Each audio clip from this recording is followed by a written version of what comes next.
Olha, o título da mensagem de hoje ele é muito criativo, prepare-se. O título é Não Temos Outra Mensagem. Eu não tenho outra mensagem. E deixa eu falar uma coisa antes de começar. Esse foi um dos motivos que mais nos criticaram quando chegamos à cidade e abrimos a igreja. Vocês não falam de outra coisa, só falam disso. Vocês não mudam o repertório. Nossa, eu venho num domingo querendo saber outra coisa, eu gosto de estar aqui, mas vocês só falam sobre a mesma coisa. Ei, deixa eu te falar uma coisa. Eu vejo uma igreja que não tem outra mensagem senão a mensagem de Jesus. Eu não tenho outra mensagem. Sabe, eu tenho uma pergunta. Nós temos uma pergunta que quase todo mundo responde sem pensar. Todos nós respondemos sem pensar essa pergunta. Quando chega alguém e diz: e aí, como é que você está? Está tudo bem? Como é que está você? E aí você responde: tudo bem, está tudo bem. Sempre nós respondemos: está tudo bem. Faz parte já da cultura humana responder: está tudo bem. Não importa que esteja tudo bem ou esteja uma desgraça na nossa vida, nós sempre vamos responder: está tudo bem. Porque afinal de contas parece que se alguém disser: não, está tudo mal na minha vida, parece que você diz: não, mas isso aqui não pode acontecer. E às vezes acontece, eu não sei se já aconteceu com você. Você está conversando com alguém que você não conhece muito bem, você não tem tanta intimidade, ou você não tem o mínimo de intimidade, e você pergunta por educação, é como um oi, é o: oi, tudo bem? Como é que você está? Tudo bem? Como é que vão as coisas? E a pessoa te responde: está indo tudo mal. Você até olha e diz: meu Deus, eu não esperava por essa resposta. O que eu falo agora? Podia dizer que estava tudo ruim? Eu nem sabia, eu fui programado para dizer que está tudo bem o tempo todo. A verdade é que nós dizemos que está tudo bem quando nós estamos cansados, quando algo dentro da nossa casa não vai bem, também está tudo bem. Quando nós estamos lutando com uma dor que ninguém conhece, só a gente, está tudo bem. Quando nós não sabemos mais como explicar aquilo que nós sentimos, a gente também diz: está tudo bem, está tudo bem. Nós aprendemos, a vida nos ensinou a funcionar. Nós sorrimos, trabalhamos, conversamos, seguimos a rotina, mas nem sempre está tudo bem. Funcionar não significa estar inteiro, estar completo. Funcionar significa apenas funcionar. Tem coisas que funcionam, mas não progridem. Tem coisas que funcionam, mas não constroem. Tem coisas que funcionam, mas não têm vida. A passagem que nós vamos ler hoje nos apresenta um homem que já não tinha mais a capacidade de esconder que as coisas não iam bem. Ele não conseguia mais esconder aquilo que estava acontecendo dentro dele. Todos já haviam desistido dele, até que Jesus chegou. Em Marcos, no capítulo 5, onde nós vamos ler essa história, Marcos capítulo 5 acontece logo depois de um dos milagres de Jesus, e talvez esse milagre você conheça. O milagre que Jesus estava atravessando o lago, o mar da Galileia, junto com seus discípulos em um barco, e Jesus dormia numa parte do barco, enquanto as ondas começaram a assolar o barco. Uma tempestade se aproximou, o vento começou a jogar água para dentro do barco, o barco ficou desgovernado, e o barco começou a querer afundar. Os discípulos de Jesus acordam Jesus desesperados: Jesus, o Senhor não se importa comigo? Jesus meio que acorda, se levanta, e ele manda o vento se aquietar, e as ondas se aquietarem. Manda o vento silenciar e as ondas pararem.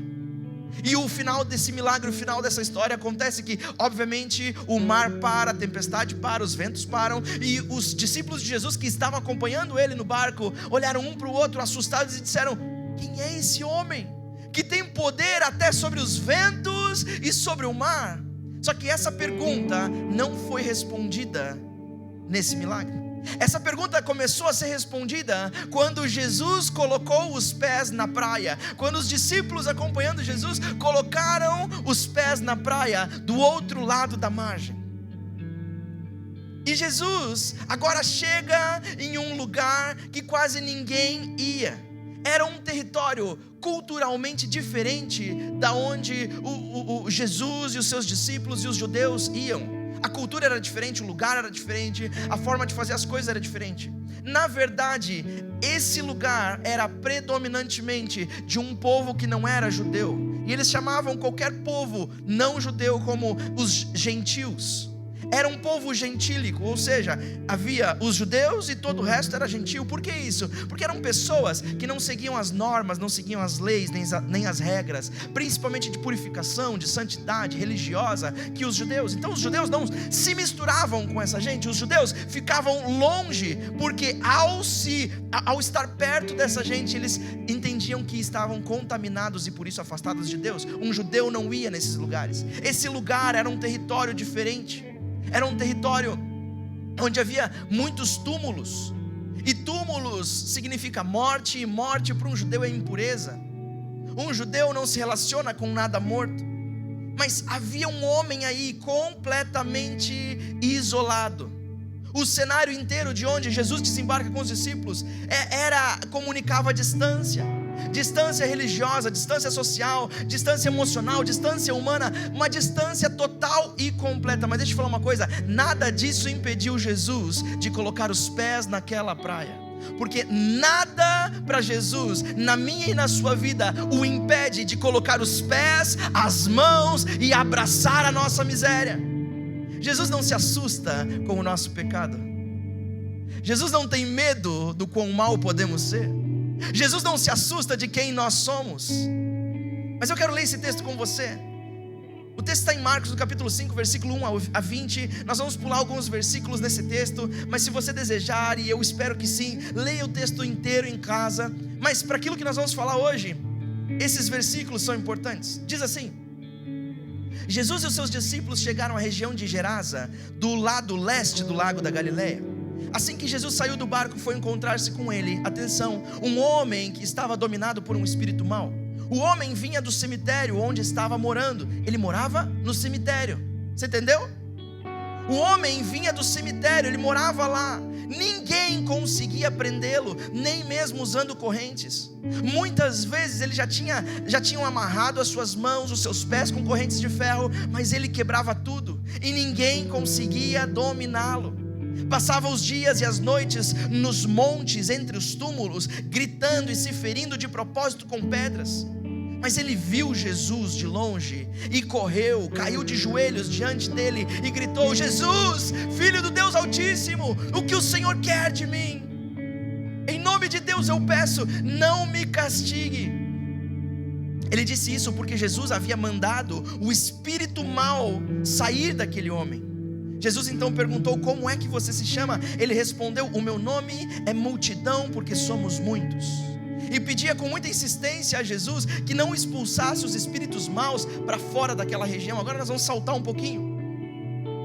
Mas muita gente foi ver o que havia acontecido. Quando chegaram perto de Jesus, viram o homem que antes estava dominado por demônios e ficaram espantados porque ele estava sentado, vestido e no seu perfeito juízo.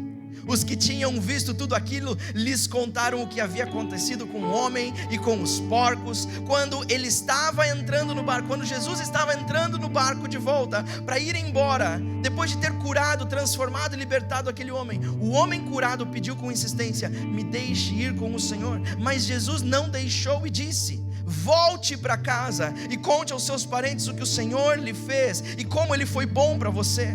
Então ele foi embora e contava na região das 10 cidades o que Jesus tinha feito por ele, e todos ficavam admirados. Sabe, essa história começa com um homem sem lugar, sem casa, vivia no meio dos túmulos, não era mais conhecido pelo seu nome, ele era conhecido por aquilo que habitava a sua vida, ele era conhecido pela sua própria condição.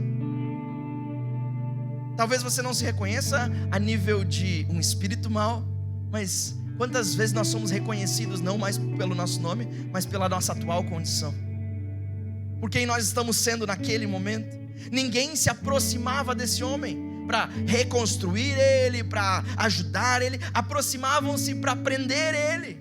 Tentaram usar correntes, contenção, tentaram distância, afastamento, mas ninguém conseguiu ajudá-lo, até que Jesus chega. Hoje eu quero falar um pouco da essência de Jesus e do que eu e você podemos esperar de Jesus. Porque a verdade é que muitos de nós, por mais que já conhecemos a Jesus, já vamos à igreja há algum tempo, quem sabe somos novos nisso, nós corremos o risco de nos esquecermos o que nós podemos esperar de Jesus. Quando nós conhecemos a Jesus, nós vimos e ouvimos aquilo que Ele podia fazer na nossa vida, e Ele começou uma transformação, mas com o tempo a gente se esquece o que a gente pode esperar de Jesus. Will, por que isso é importante? Porque nós somos uma igreja, a igreja que eu vejo é uma igreja que tem uma única mensagem, e a mensagem é a mensagem de Jesus. E se nós vamos falar para as pessoas de Jesus, eu tenho que poder dizer e me lembrar que tipo de coisa elas podem esperar de Jesus. Quando você quer fazer negócio com alguém, você começa a ver os planos, você começa a tentar entender o que eu posso esperar dessa pessoa. Quando você tenta conhecer alguém para namorar, para casar, você começa a tentar entender e responder essa pergunta: o que eu posso esperar dela? Eu posso esperar confiança, eu tenho que esperar segredos. Eu posso esperar que eu possa entregar meu coração para ela, ela é uma pessoa de confiança ou não. A gente sempre está tentando responder essa pergunta sobre tudo e sobre todos. O que eu posso esperar dessa nova fase da minha vida? O que eu posso esperar do bebê que está a caminho, dessa nova fase de um bebê entrando em casa? A gente sempre está respondendo essa pergunta. O que eu posso esperar dessa nova fase, desse novo trabalho, dessas novas pessoas?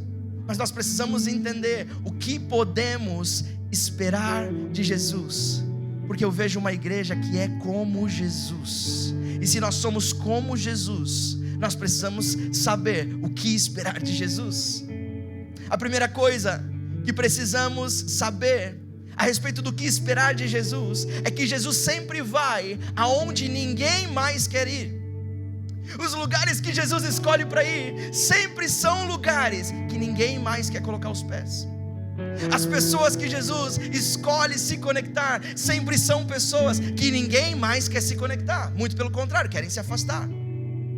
Os problemas que Jesus procura para resolver sempre são os problemas que todos já desistiram de resolver, que todos tiraram a mão porque não dá mais. Mas Jesus sempre vai aonde ninguém mais quer ir.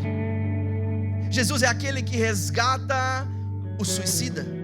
Jesus é aquele que nos resgata quando nós não temos mais solução. Jesus sempre vai aonde ninguém mais quer ir. Jesus é aquele que liberta dos vícios quando a família já desistiu. Jesus é aquele que traz propósito para aquele que todos não querem mais ver por perto, nem pintado de ouro. Sabe, esse homem vivia entre túmulos, lugar dos mortos, lugar de impureza. Era o lugar onde ninguém ia sem necessidade. Ninguém gosta de ir a um cemitério. Eu não preciso nem sequer fazer uma enquete aqui para descobrir o óbvio. Nós não gostamos de estar em lugares que nos lembram morte, que nos lembram finais. Sabe, a sociedade já havia desistido de restaurar esse homem. Quando se aproximavam era para fazer algo que não libertar ele. Eles já não enxergavam mais uma pessoa atrás daquele ser humano. Eles viam apenas um problema, um perigo para a sociedade, um perigo para as famílias. Ninguém visitava aquele lugar com crianças, porque eu e você sabemos que nós nunca colocaríamos a nossa família em risco se nós soubéssemos que tem uma pessoa dessa. Nós não levaríamos, nós não iríamos a um lugar desse, com um tipo de pessoa desse. Mas Jesus foi. Jesus saiu do barco. Isso parece um detalhe pequeno, mas sabe por que não é? Porque Jesus decidiu ir naquele lugar. E Jesus entrou, pisou naquela praia, transformou a vida daquele homem e depois foi embora. Ele decidiu ir naquele lugar. Jesus sabia onde estava chegando, sabia onde estava pisando, sabia quem ele iria encontrar, sabia o que ele iria enfrentar. Mas a condição daquele homem não surpreendeu Jesus. Jesus foi lá por causa dele. Deixa eu te falar uma coisa, igreja Zoe, a mensagem cristã não começa numa conferência. A mensagem cristã não começa num show gospel.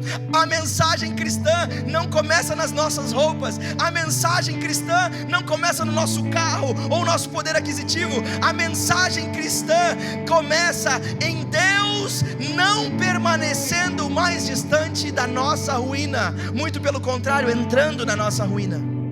É aqui que ela começa. Jesus entrou na ruína. Sabe, o evangelho não é a história da humanidade conseguindo ou tentando subir até Deus. O evangelho é a história de Deus descendo e habitando entre nós. Entre nós. nós. Jesus entrou no nosso mundo ferido. Jesus entrou na nossa culpa, Jesus entrou na nossa dor, no nosso pecado, foi até a cruz, entrou num túmulo por mim e por você, e ressuscitou por nós. É por isso que nós não temos outra mensagem. Sabe, na vida cotidiana todos nós conhecemos lugares dos quais as pessoas costumam se afastar. Uma casa em crise, ninguém quer se aproximar. Um casamento difícil, em crise, ninguém quer se aproximar. Um filho que parou de ouvir, uma pessoa que sempre recai uma e outra vez, a gente ajuda uma, a gente ajuda outra, e na terceira a gente já diz: não, eu não vou te ajudar, porque você não está se ajudando. Não é assim que a gente faz, não é assim que a gente faz. Eu não vou acreditar mais, porque você que não quer se ajudar, eu não tenho como te ajudar. Talvez exista uma área da sua própria vida que você está evitando mostrar. Quem sabe a culpa de algo do passado, ou uma dependência, um medo, talvez até uma dor que pareça complicada demais para você se ver livre. Nós carregamos uma parte da história, e essa parte da história muitas vezes nós preferimos esconder. Mas deixa eu te falar uma coisa: Jesus olha para essa área e diz: não é demais para mim, eu sou o suficiente. Jesus entra. Sabe, a tempestade antes de Jesus chegar na praia não impediu Jesus, não mudou a rota dele para encontrar aquele homem.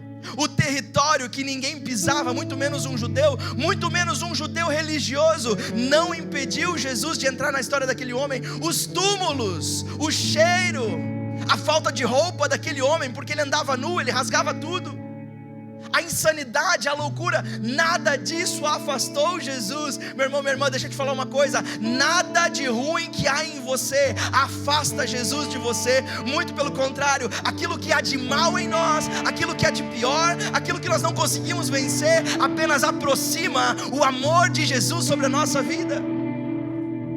Nós não temos outra mensagem, porque ninguém nunca foi tão longe para nos encontrar quanto Jesus. Eu não tenho outra mensagem, porque ninguém foi tão longe por mim a não ser Jesus. A segunda coisa que nós não podemos esquecer e tirar da nossa cabeça para entender o que podemos esperar de Jesus, é que Jesus sempre devolve aquilo que o mal tentou tirar de nós. Jesus sempre devolve aquilo que o inimigo das nossas almas tentou roubar de nós, seja em qual área for. Jesus devolve, Jesus recupera.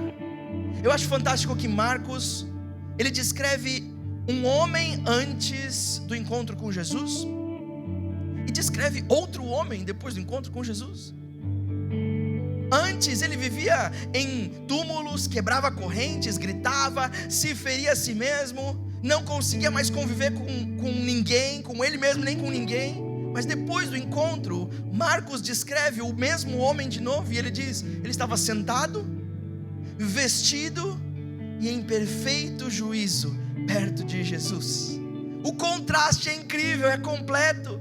Meu irmão, minha irmã, é normal, e a gente vê isso, a gente vive isso, que o mal, as crises da vida tentam destruir, nos destroem enquanto seres humanos, nos isolam, nos desumanizam, nos confundem, nos ferem, roubam a nossa identidade, destrói os nossos relacionamentos, destrói a forma como nós nos relacionamos com pessoas. Com Jesus e na vida com Deus, nós nos relacionamos com pessoas porque amamos pessoas. Sem Jesus, nós nos relacionamos com pessoas visando aquilo que aquelas pessoas podem nos dar. Olha, isso que é incrível. O diabo, o Satanás sempre faz isso conosco.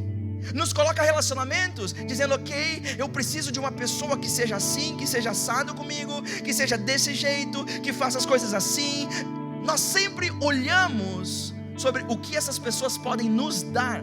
Mas o relacionamento, quando encontra com Jesus, não olha mais o que essa pessoa pode me dar, o que essa pessoa pode me completar. Não olha, qual a metade da minha laranja, qual é a metade do meu coração, qual é a minha cara a metade, o que falta em mim que essa pessoa vai completar. Um relacionamento, depois de passar por um encontro de Jesus, não busca mais ser completo por outra pessoa, porque ele já está incompleto em Deus, e agora outra pessoa completa. Se juntam não duas metades, mas duas partes inteiras. Quem sabe eu estou falando para alguém aqui: você está procurando um relacionamento, para de procurar a tua cara à metade. Você não precisa de uma cara à metade, você precisa de um Senhor inteiro na tua vida. Se você está completo em Deus, você não vai buscar relacionamentos para se preencher com aquilo que a pessoa pode te dar. O mal destrói quem nós somos. Jesus faz exatamente ao contrário. Ele nos aproxima, Jesus nos restaura, Jesus devolve a nossa dignidade, reorganiza a nossa mente, os nossos pensamentos, as nossas ideias, reconstrói vínculos.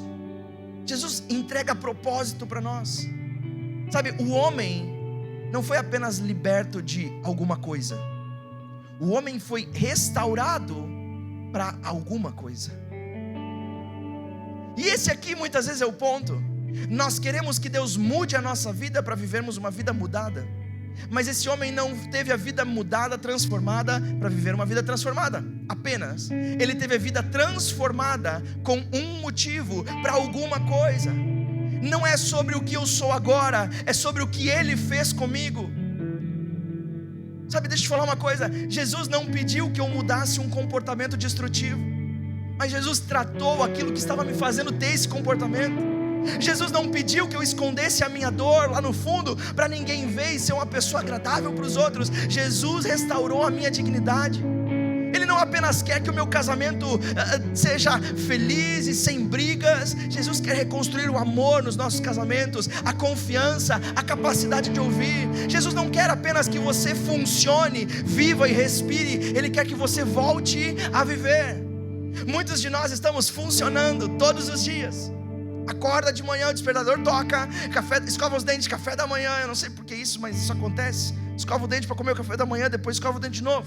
E aí você volta, você vai trabalhar, você dá um beijo na família, vai embora, vai para o trabalho, trabalha o dia inteiro, resolve o problema, volta para casa cansado, come mais alguma coisa, assiste um pouco de televisão, dorme, acorda no outro dia e tudo se repete. Deixa eu te falar, há uma grande diferença em apenas estar vivendo, em apenas estar funcionando, e realmente viver a vida que Deus tem para nós. Todas essas coisas continuam, mas todas elas têm um propósito, todas elas têm um significado, todas elas têm uma direção. Sabe, o curioso é que quando Jesus pergunta para esse homem qual é o nome dele, você viu o que ele respondeu? Ele disse multidão, porque nós somos muitos.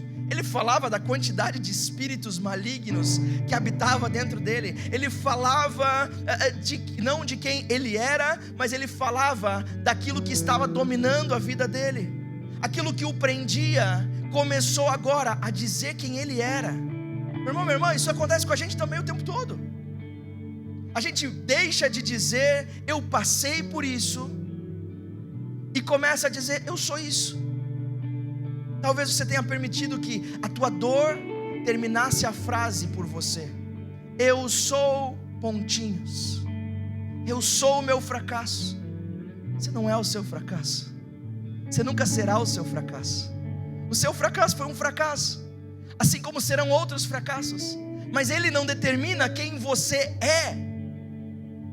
Eu sou o meu abandono, eu sou o meu trauma, eu sou a minha pior decisão, eu sou aquilo que fizeram comigo.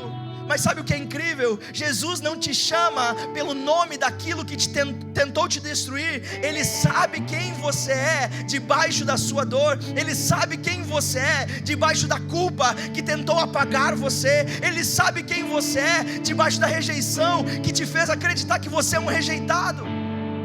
Porque Ele sabe que você ainda pode ser restaurado. Ei, igreja Zoe, nós não temos outra mensagem, porque somente Jesus encontra uma pessoa debaixo de tudo aquilo que tentou apagar a nossa identidade.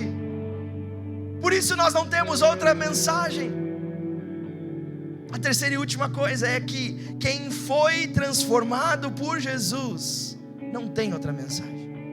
Não tem como ter outra mensagem. A minha vida era uma antes de Jesus, e depois dela, ela totalmente foi mudada, foi transformada. A minha família era uma antes de Jesus, mas depois de Jesus eu tenho outra família. O meu casamento foi um, agora é outro.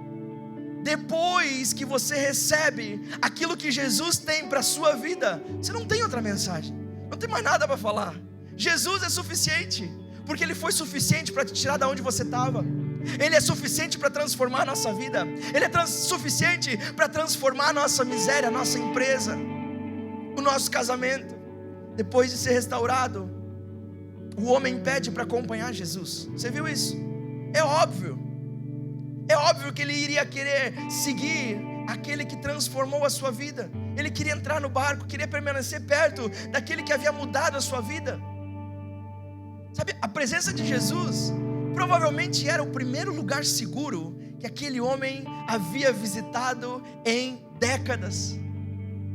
Talvez é assim comigo, com você.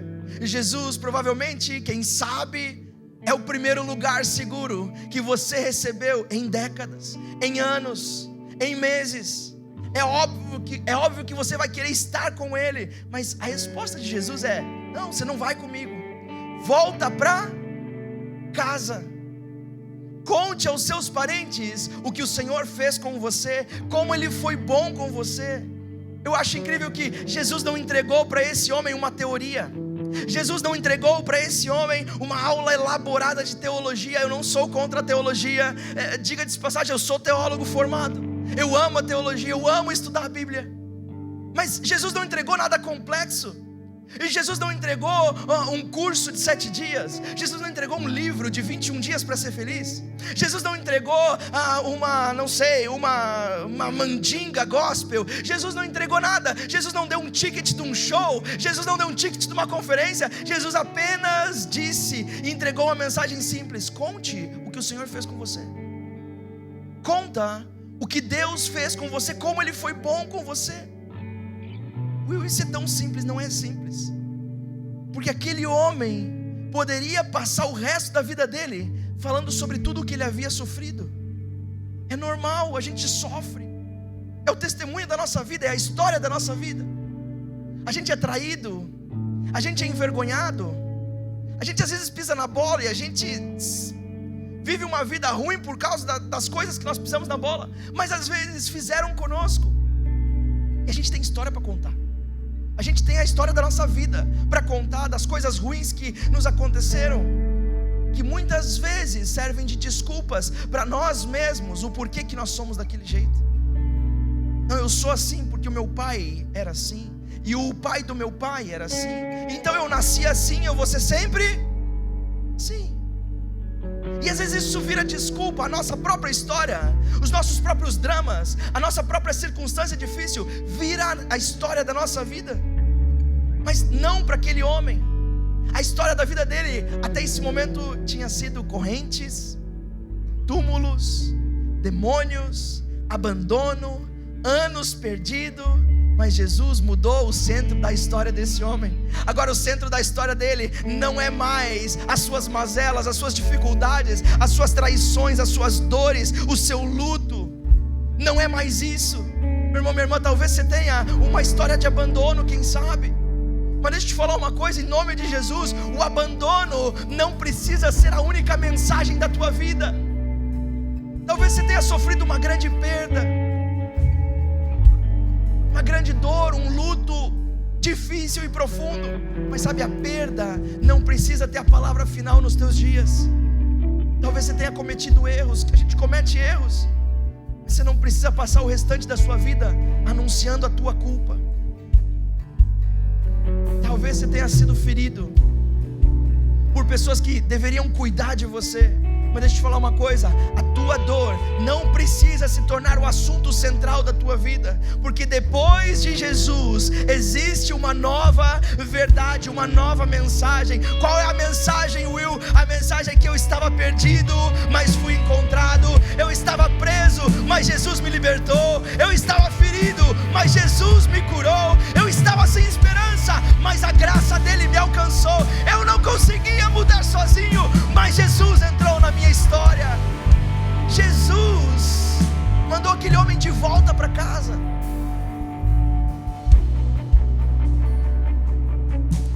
Eu amo a ideia de que a Bíblia nos mostra que devemos manter o nosso coração nos céus, nas coisas dos céus, mas os nossos pés na terra. Você já percebeu isso? E o que normalmente nós queremos fazer é manter o nosso coração nas coisas da terra e os nossos pés nas coisas dos céus. Mas Jesus diz ao contrário: o nosso coração nas coisas dos céus, mas os nossos pés plantados aqui na terra, porque somos salvos e agora a nossa pátria é outra, mas ainda estamos nessa terra, ainda temos trabalho a fazer. Jesus mandou o homem começar em casa. E meu irmão, minha irmã, talvez o primeiro lugar aonde a tua mensagem precisa aparecer também seja na tua casa, no meio dos teus parentes, dos teus amigos, das pessoas que você conhece. Precisa aparecer na tua maneira como de falar, na disposição de pedir perdão. Precisa aparecer, quem sabe, na tua paciência com os filhos, quem sabe na forma de tratar o teu cônjuge. Talvez a nova mensagem precisa começar a aparecer por aí. Precisa aparecer na coragem de conversar sobre aquilo que você sempre evitou conversar, na decisão de não repetir as mesmas coisas. Mas em algum momento você também vai precisar falar o nome de Jesus. Will, como assim? Não basta eu mudar, não basta eu ser transformado e as pessoas verem que eu sou transformado, não basta eu viver uma nova vida, não. Em algum momento o nome de Jesus precisa aparecer. Em algum momento você vai precisar dizer, sabe de uma coisa? Não foi apenas o tempo que passou na minha vida, foi Jesus que me sustentou. Sabe de uma coisa? Não foi apenas a força de vontade, foi Jesus que me libertou. Não foi apenas uma mudança de ambiente, uma mudança na dieta, uma mudança na minha disciplina. Foi Jesus que mudou o meu coração. A graça de Jesus operou em mim. Sabe, essa é a igreja que eu vejo. Uma igreja que não tem outra mensagem. Will, do que você está? Como assim não tem uma outra mensagem? Meu irmão, minha irmã, a gente prega sobre várias coisas. A mensagem dessa igreja, cada domingo é uma mensagem diferente. Mas a nossa única mensagem é Jesus. Porque nós podemos falar sobre família só porque Jesus restaura famílias. Nós podemos falar sobre corações porque Jesus curou os corações. Nós podemos falar sobre propósito porque Jesus devolveu o sentido da nossa vida. Podemos falar sobre relacionamento porque a graça de Jesus é que nos ensina a amar, nos ensina a perdoar, nos ensina a servir. É só por causa de Jesus. Ei, igreja Zoe, eu não vou pedir perdão por só ter uma mensagem. A minha mensagem é de Jesus. A minha mensagem é o Cristo ressurreto.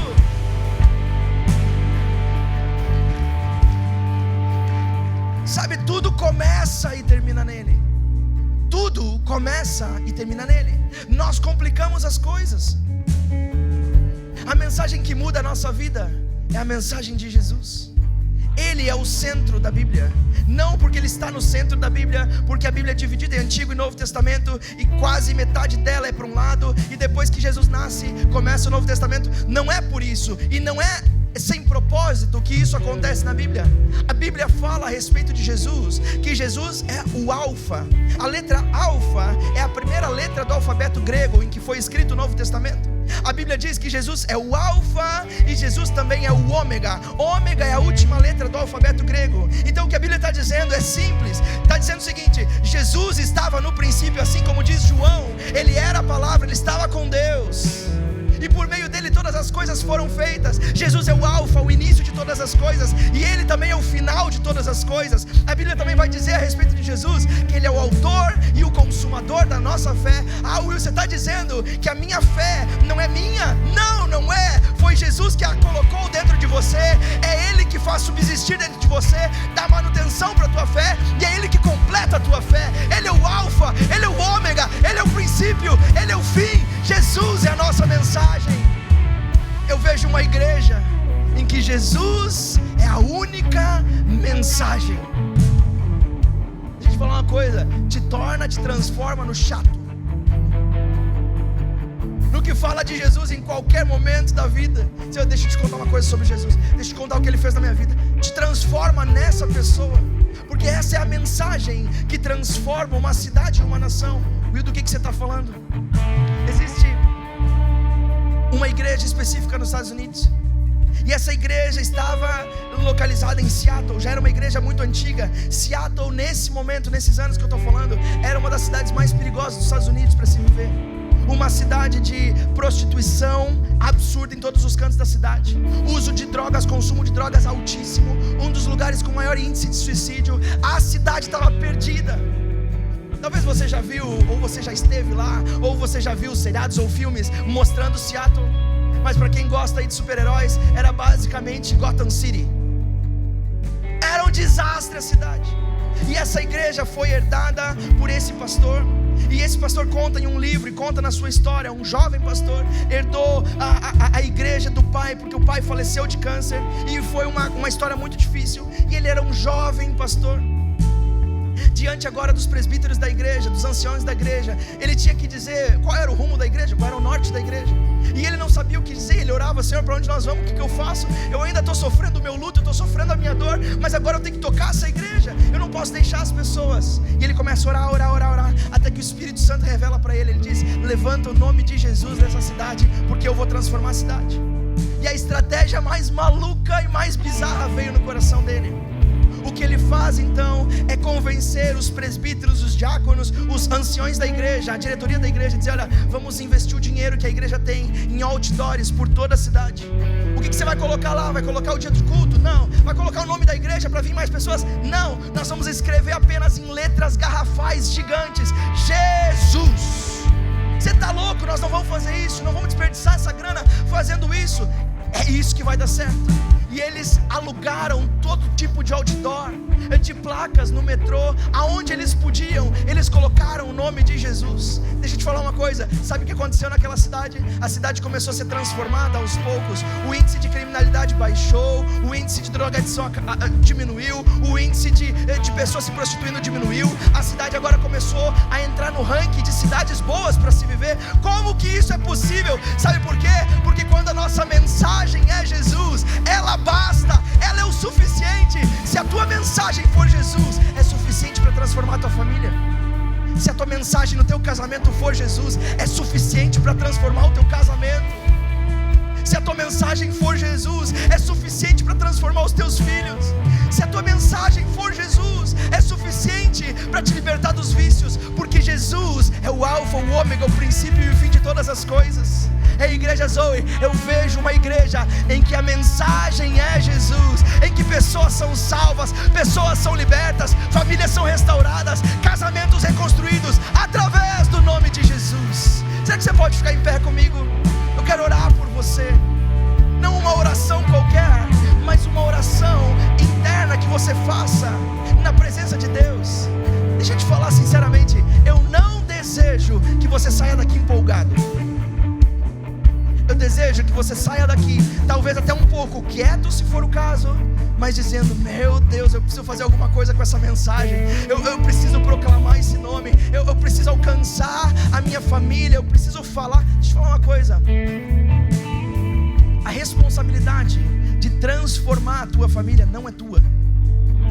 A responsabilidade de mudar os corações não é tua, porque nós não temos capacidade para isso. A Bíblia ensina que é a responsabilidade do Espírito Santo de convencer de todo o pecado, de convencer o coração humano. Essa não é a tua responsabilidade. A nossa responsabilidade é anunciar o nome de Jesus. E hoje eu quero orar por pessoas que, assim como missionários, quem sabe, querem dizer hoje: Senhor, a minha mensagem vai ser o Senhor. Ainda que a minha vida não esteja completa, ainda que a minha vida ainda tenha deficiências, sempre vai ter. Ainda que a minha vida pareça que está tão longe assim, a minha mensagem mensagem a partir de hoje vai ser Jesus. Leva Jesus para o teu trabalho, leva a mensagem de Cristo para a tua família, leva, ainda que não queiram ouvir, o nome de Jesus é tão poderoso que ao contato com o pecado ele transforma. Eu quero orar por você que hoje quer ter coragem e se encher de fé e sair daqui hoje dizendo: o Senhor Jesus vai fazer uma obra através da minha vida, no meu colega de trabalho, Ele vai transformar o meu chefe, Ele está precisando, Ele vai transformar o meu casamento. Será que você pode fechar os seus olhos? Eu quero orar por você. Senhor Jesus, Salvador das nossas almas, nessa noite nós estamos na Tua presença como igreja.